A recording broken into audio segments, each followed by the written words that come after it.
The fiancé of Jamal Khashoggi, the Saudi journalist who went missing in Turkey more than a week ago, is now calling on the international community to do more than just denounce reports of his murder. And she's doing it in a newspaper op-ed. It all comes as Saudi Arabia faces more political backlash over Khashoggi's disappearance. In a New York Times article yesterday published on Khashoggi's 60th birthday, his fiancée reveals how the couple spent their last hours together, writing he'd been cheerful on the morning he went missing. Khashoggi vanished after entering the Saudi consulate in Istanbul to get a document for his upcoming marriage. His fiancée, who was waiting outside for him to emerge, says he never walked out of the building. Speaking on NBC's Meet the Press, Senator Marco Rubio said Washington is prepared to confront Saudi Arabia or will risk losing credibility on human rights. If this is proven to be true, there is going to be a response from Congress. It's going to be nearly unanimous. It's going to be swift, and it's going to go pretty far. And that could include arms sales, but it could include a bunch of other things as well. There are many other things we could do, but when we take away $110 billion of purchases from our country, we do that, we're really hurting our country a lot more than we're hurting Saudi Arabia.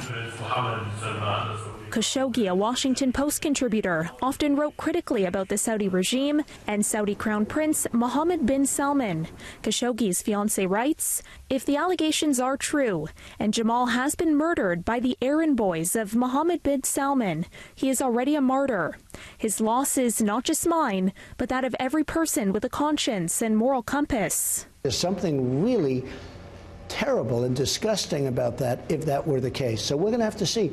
We're going to get to the bottom of it, and there will be severe punishment. As the world responds to claims the Saudi government deliberately killed Khashoggi, Saudi Arabia is vowing to retaliate. A Saudi state news agency, quoting an official source, says in a statement today, the kingdom affirms its total rejection of any threats and attempts to undermine it, whether by threatening to impose economic sanctions, using political pressures, or repeating false accusations.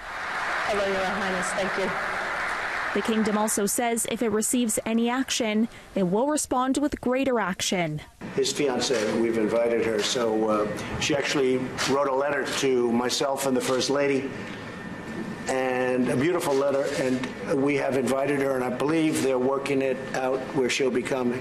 In the article, Khashoggi's fiancée says she'll only meet with the president if he makes a genuine contribution to find out what happened inside the Saudi consulate. And the Saudi embassy in Washington thanking the U.S. administration today on Twitter for refraining from jumping to conclusions on the ongoing investigation.